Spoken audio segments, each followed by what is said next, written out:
एक चीज समझ में आई जब इसको जब पढ़ने के बाद, जब प्रीचिंग बना रहा था, कि न्यू टेस्टमेंट में कहीं पर भी डायरेक्ट सफलता के बारे में बात नहीं करी। सुनना इस बात को, न्यू टेस्टमेंट में, नए नियम में कहीं पर भी सफलता के बारे में बात नहीं कही। सबसे ज्यादा जो बातें कही गई है वो है सुख की, कि परमेश्वर आपको सुख देगा। सफलता की सबसे ज्यादा जो बातें करी है वो ओल्ड टेस्टमेंट में की है, यानी पुराने नियम में ज्यादा की है कि परमेश्वर तुझे सफल करेगा। लेकिन बाइबल के अंदर देखा जाए, न्यू टेस्टमेंट के अंदर कहीं भी डायरेक्टली, लेकिन इनडायरेक्ट लिख रही है, लेकिन कहीं भी डायरेक्टली मैं तुझे सफल करूंगा कहीं पर भी नहीं लिख रही। मैंने बहुत कोशिश करी ढूंढने की, और मैंने बहुत पढ़ने के बाद पता चला, यानी प्रभु मुझे बताया, लेकिन इनडायरेक्टली मुझे दिख रहा है, लेकिन डायरेक्टली मुझे कहीं नहीं दिख रहा कि प्रभु तुझे सफल करेगा। लेकिन बाइबल के अंदर डायरेक्टली न्यू टेस्टमेंट के अंदर सुख के बारे में बात कर गई है। हालेलुया, जो एक इंसान का हक है।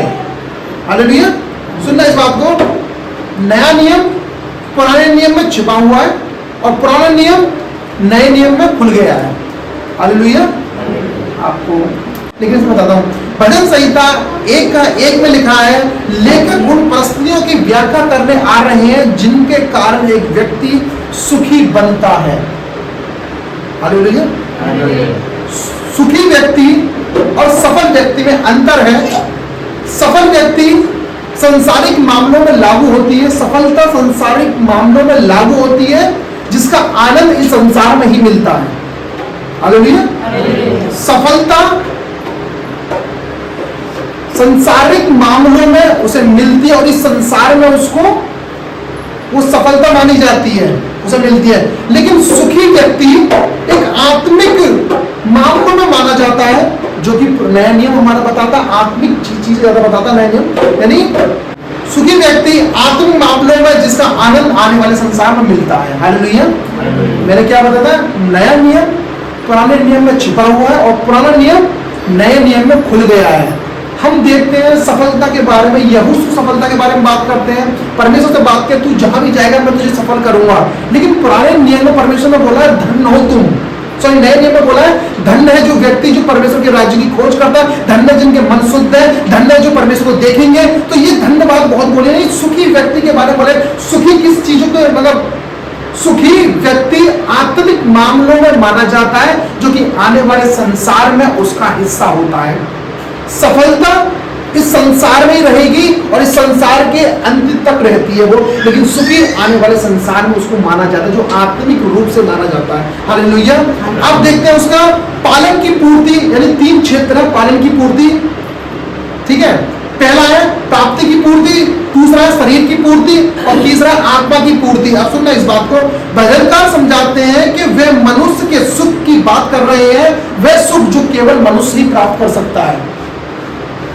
दाऊद सुख की बात करते हैं, जो सुख सिर्फ जो आत्मिक जीवन है वो इंसानी उसे प्राप्त कर सकता है, बाकी कोई दूसरा चीज उसे इस्तेमाल नहीं कर सकती, ना उसे प्राप्त कर सकता। हालेलुया, आगे बढ़ते हैं, आगे से लेकर लिखा है जो मनुष्य होने के कारण उसे प्राप्त होता है।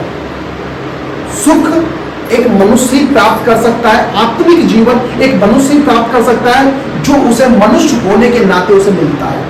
हालेलुया, आगे कहते हैं ना कि उस सुख के साथ जो जीवित प्राणी होने से मिलता है, प्राप्ति की पूर्ति और शरीर की पूर्ति जो पशुओं में भी पाई जाती है। सफलता मनुष्य से ज्यादा पशु ले लेते हैं। अपने शिकार को सबसे ज्यादा कौन पकड़ लेता है? पशु ज्यादा पकड़ते हैं। लेकिन ये कहते हैं शरीर की पूर्ति है और प्राप्ति की पूर्ति है, यानी पकड़ने की पूर्ति है। हालेलुया, हमें लिखा है, आगे बढ़ता है, जो पशु भी वास्तव में ऐसे भी कई जानवर हैं जो अपनी जीविका और पोषण मनुष्य से ज्यादा आसानी से और तेजी से उसे प्राप्त कर लेते हैं। ऐसे भी जानवर हैं जो मनुष्य से ज्यादा वो अपने भोजन को, अपने लक्ष्य को प्राप्त कर लेते हैं। ये आत्मिक जीवन नहीं है। जैसे कि कहावत है, वहां पर कहावत चलती थी, सूगर से ज्यादा कोई भी धनी नहीं है। हालेलुया, एक सूगर से ज्यादा कोई भी धनी नहीं है, कोई ऐसा जानवर धनी नहीं है क्योंकि उसे बैठे बैठे सब कुछ मिलता है। ये कहावत वहां पहले कहावत पे चलती थी। हालेलुया, ऐसे भी जानवर हैं जो शरीर के इस्तेमाल में मनुष्य से ज्यादा कार्य कर सकते हैं, जैसे कि हाथी से। लेकिन ये आत्मा की पूर्ति नहीं है, ये शरीर की पूर्ति है। हालेलुया, मैं दोबारा बता रहा हूं, आत्मिक जीवन से ही आपकी पूर्ति होती है। और नया नियम आपको आत्मा के बारे में बताता है, आने वाले संसार में आपको हिस्सा दिलाता है। लेकिन पुराने नियम में तुम देखोगे वो सफलता की बात ज्यादा करता है, और डायरेक्टली सफलता की बोली है कि जो भी तुम इस पृथ्वी पर हो तुम उसे सफर कर सकते हो। यानी बाइबल के अंदर जो जो जो ओल्ड टेस्टामेंट, जो लोग कहते हैं ना ओल्ड टेस्टामेंट चलो खत्म हो गया, नहीं खत्म नहीं। अब इसमें पता चलता है कि नया नियम और पुराना नियम क्यों जोड़ा गया था, क्योंकि सफलता हमारी पीछे से आ रही है, लेकिन आत्मिक जीवन हमारे जीवन में बिगड़ता है। हालेलुया।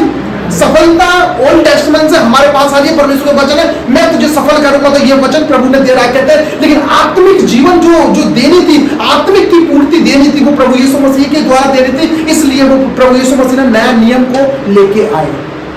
हालेलुया। आगे परमेश्वर वचन कहता है, ऐसे भी जानवर है शरीर के इस्तेमाल से मनुष्य ज्यादा कार्य कर सकते हैं, जैसा कि हाथी और शेर।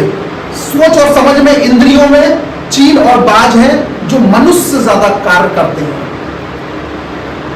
यह सिर्फ व्यक्ति का सुख नहीं है, ये किसी भी व्यक्ति का सुख नहीं है। यानी किसी चीज का तुमने क्या कहते हैं कुछ अचीवमेंट कर लिया, यानी आपने सफलता पा ली, ये एक सुख नहीं है। ये क्या है? प्राप्ति की पूर्ति और शरीर की पूर्ति है ये चीज। हालेलुया।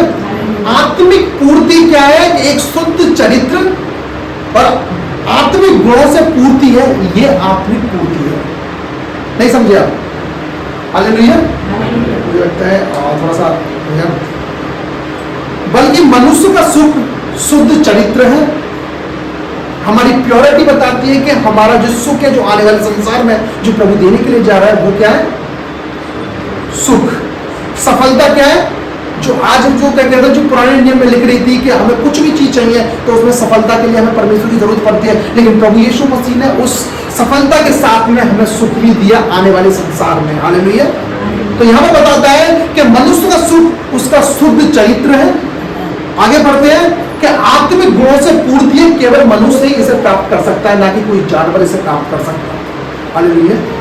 सिर्फ मनुष्य के पास में ये अधिकार है जो सुख को प्राप्त कर सकता है, आने वाले संसार में जा सकता है। यदि वो आने वाले संसार, जो ऐसा कोई जानवर नहीं है, ऐसी कोई चीज नहीं है जो उस सुख को प्राप्त कर ले। हाँ, वो शरीर की पूर्ति तो प्राप्त कर सकता है, लेकिन वो सुख प्राप्त नहीं कर सकता जो प्रभु यीशु मसीह ने उसको दी है। हालेलुया।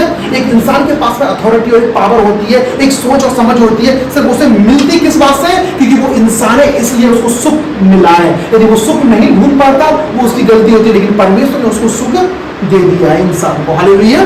आगे परमेश्वर वचन कहता है, भजनकार कहता है कि मनुष्य का सुख विशेष करके उसके पाप ना करने से प्रति सावधान रहने पर निर्भर करता है। यदि कोई व्यक्ति पाप ना करे तो उसका सुख जो आने वाले संसार में उसे प्राप्त होगा।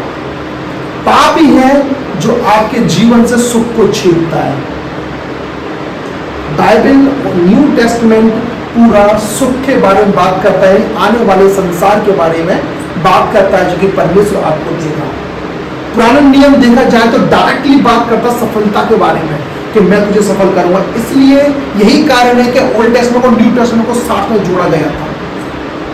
बहुत सारे कारण भी हो सकते हैं, लेकिन उनमें से एक कारण यह है कि सफलता प्रभु यीशु मसीह ने न्यू ओल्ड टेस्टमेंट में दी थी और न्यू टेस्टमेंट में परमेश्वर ने सुख दिया।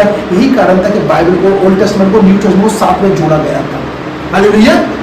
नया नियम पुराने नियम में छिपा हुआ है और पुराना नियम नए नियम में खुल गया है। हालेलुया। आगे परमेश्वर वचन कहता है, अब आते हैं दुष्ट और पाप में क्या अंतर है। जहां लिखा है दुष्ट जानबूझकर विद्रोह के रूप में पाप करते हैं, चाहे वह मनुष्य और परमेश्वर के बीच का मामला हो या मनुष्य और उसके साथियों का मामला हो, वो जानबूझकर दुष्ट लोग विद्रोह करते हैं, इसको दुष्ट कहा जाता है। आगे कहते हैं पाप। पाप किसे कहते हैं? भजनकार कहते हैं एक सुखी व्यक्ति पापियों के मार्ग में नहीं खड़ा होता, क्योंकि पापी वो है जो केवल अपनी इच्छा से पाप करता है। पापी वो है जो अपनी इच्छा से पाप करता है। लेकिन मैं पाप के बारे में नहीं आऊंगा, मैं सिर्फ दुष्ट तक रहूंगा कि दुष्ट का मामला क्या चल यहाँ पर आ रहा है। हालेलुया। अब दुष्ट वे हैं जो धन संपत्ति बटोरने के लिए बेचैन रहते हैं और जिनकी मन की अभिलाषा इस संसार में जो सही और गलत का भेद नहीं करती, उनको दुष्ट कहते हैं। हालेलुया। भजनकार भजन संहिता 1 में ये व्यक्ति इसलिए कहता है, दाऊद इसलिए कहता है कि दुष्टों की युक्तियों पर नहीं चलता, क्योंकि वो पैसे क्या कहते हैं कि धन संपत्ति बटोरने के लिए बेचैन रहते हैं। आगे कहता है उनके मन की अभिलाषा इस संसार में रहती है। अगर जो सही है, जो सही और गलत का भेद नहीं जानते, उनको वो दुष्ट कहा गया है इस पद में। हालेलुया। आगे परमेश्वर वचन कहता है बल्कि धन के लिए अपने हृदय की अत्यधिक बेचैनी के कारण चोरी और लूटपाट और हत्या करते हैं वह दुष्ट लोग। भजन संहिता 1 और उसकी जो पहली वर्ष है, क्यों दाऊद ने ये बात बोली? एक्सपीरियंस के साथ है। बोलिए राजा होने के बाद राजा को सब पता रहती है कि भाई साहब क्या चल रहा है, क्योंकि उसके पास काउंसलर रहते हैं, बहुत सारे लोग रहते हैं, उसे बताते रहते हैं कि दुष्ट लोग किस तरीके से। पापी कौन है? पापी वो लोग हैं जो अपनी इच्छा से काम करते हैं। आगे परमेश्वर का वचन कहता है संसारिक मामलों में बहुत ज्यादा न उलझें। ये नीति वचन उसका 7 उसका 17 में लिखा हुआ है। ये पद बात करता है दुष्टता के बारे में। हालेलुया। आगे परमेश्वर वचन कहता है इसी प्रकार से वह दुष्टों के साथ चलना जोड़ता है और उनके साथ वह सलाह को जोड़ता है, क्योंकि मनुष्य को अपनी बात सुनने की सलाह देते हैं और उन्हें दिखावटी सलाह देते हैं कि धन इकट्ठा करना और आनंद मनाना अच्छी बात है। हालेलुया। हालेलुया। दुष्ट पर जो है धन संपत्ति बटोरने के लिए बेचैन रहता है, यानी बेचैनी रहती है उसको धन संपत्ति बटोरने के लिए। इस पद में बताया गया है दुष्ट जो व्यक्ति बोला गया ना, वो ऐसे नहीं होता। पाप करता है, महापाप करता है, तब वो दुष्ट बनता है। एक कॉमन मैन के लिए नहीं बोला गया है। समझो यहाँ पर जो बात की गई है ना, दुष्ट व्यक्ति और पापी किसको बोला? जो अपनी इच्छा से पाप करता है। सफलता और सुख में क्या फर्क था?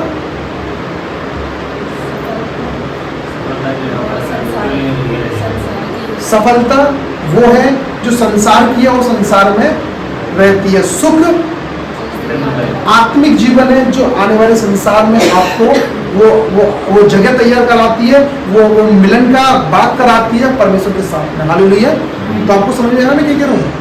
तो मनुष्य इस बड़े पैमाने पर धोखा खाता है क्योंकि जो भलाई उसे दिखाई देती है, यानी दुष्ट को उस भलाई जो उसे दिखाई देती है वही उसे सर्वोत्तम दिखाई देती है, क्योंकि उसका अंत वह नहीं जानता।